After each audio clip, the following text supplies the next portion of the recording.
I'm making this video for someone who left a comment about being confused about word order and all that stuff. So you know who you are when you're watching this video, and you're welcome. So I can see where the confusion comes from, but first of all, let's talk about the word order again, all right? You know, you hear these terms when you're learning Cebuano about like agent, action, focus, patient, instrument, all those kind of things, right? So the person doing something is called the agent or the patient or the actor or all those things that relate to a person, right? Um, the verb or something that's what's being done is obviously the action, right? And what they're doing. And sometimes these verbs, sometimes these actions are, you have to remember back, you know, transitive and intransitive verbs, like the verbs that take objects versus the verbs that don't take objects. So sometimes these verbs are transitive, meaning they can take objects or they can take instruments or just those other things, right? And some verbs are just non-transitive or intransitive, and they can't take objects and instruments. So he brings about this point where he was reading what I wrote in here, right?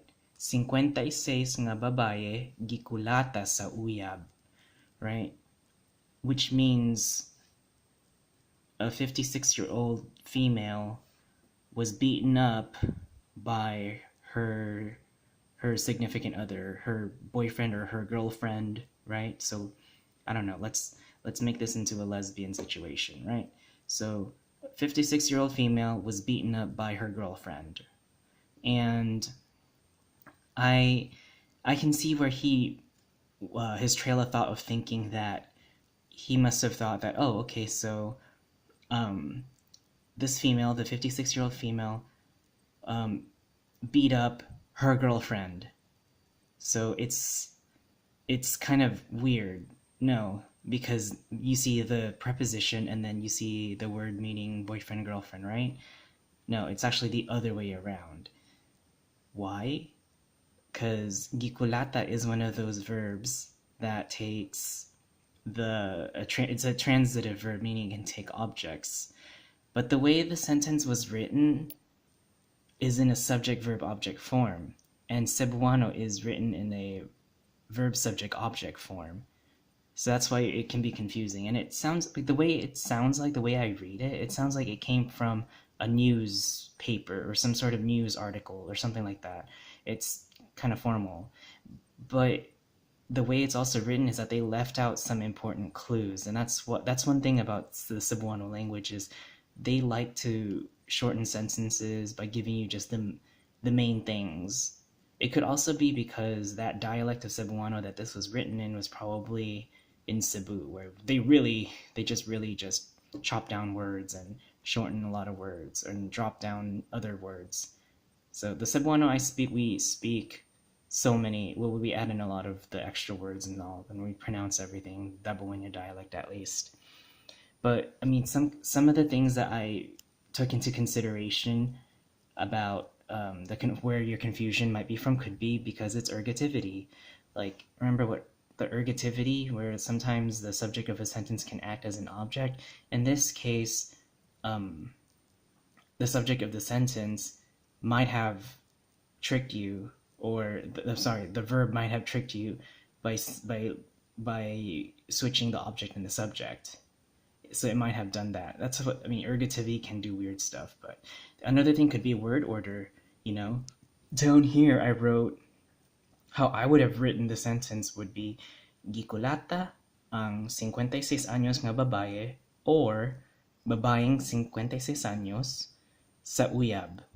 Right? So it could also be the word order. And then this way, because the way I would have written it is a verb subject object way, or how I would have said this. To me, this is weird. Like, 56 nga babae, gikulata sa uyab.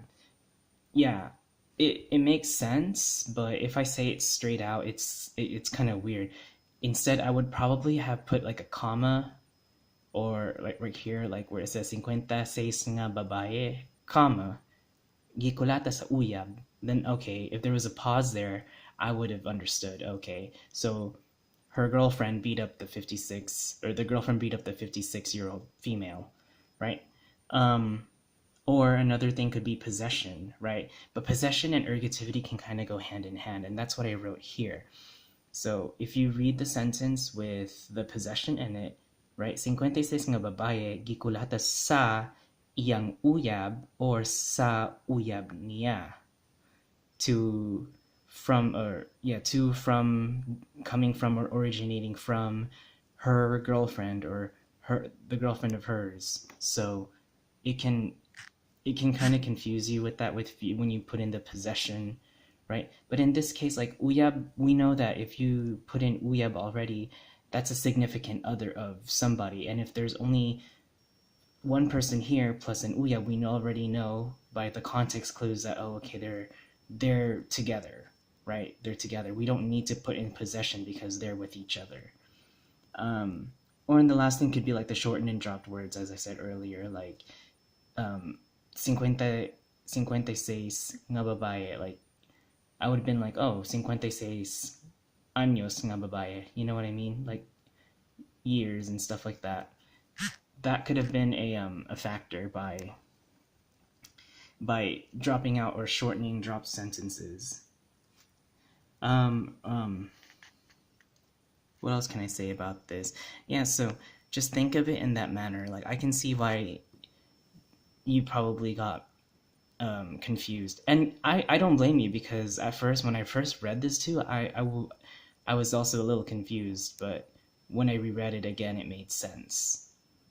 I guess one thing that you could probably try doing is practice reading some more. I guess that's one of my big recommendations. Practice reading some more. And I'm pretty sure I'm not the only Cebuano speaker out there that also gets confused with this language too, you know. There are other people out there too that sometimes need to have this repeated or asked to be repeat or reread this again in order to understand it.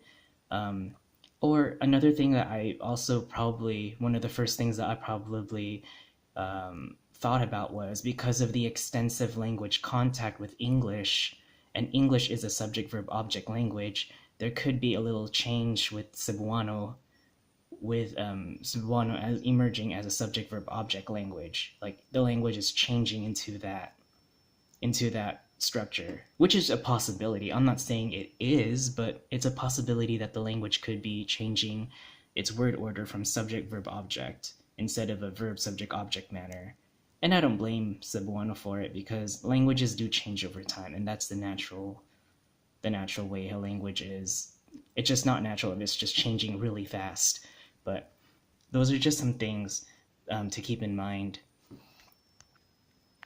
Another thing that I thought might have been confusing was the way it was written. So 56 nga babae was the first thing they say. And generally that would indicate that's their kind of focus, their aspect, their absolutive focus. In this example that I wrote down on myself, I already included the absolutive marker, right? This ang. And the ang, whatever we have in this bracket here, 56 años nga babae, or babaeng 56 años, that marks as our subject focus right here, with this absolutive marker ang. On this sentence that they gave up here, they didn't put any ang or any absolutive marker. Instead, this was the first thing they said. So obviously, this is going to be the focus of the sentence. It came in first, like the first thing they say. Then the next information comes in, or the following amplifying information comes in. The verb, okay, so this female and this verb, gikulata. Kulata is the verb to beat up someone, or just, yeah, someone or something like that, kulata, right? So this female, in the either something being beaten up or someone being beaten up, right? And then the female's girlfriend. But you can already tell, since this is already the aspect, our absolutive marker, or the subject of our sentence, obviously the the object was the one that beat up the subject focus. I hope that makes kind of sense. If not, I don't know. You're SOL. But yeah, we already can tell that this would be the aspect or the absolutive subject as it's written first. Something happened to this person, or this person is what we're talking about that this verb did by whatever, if that makes sense.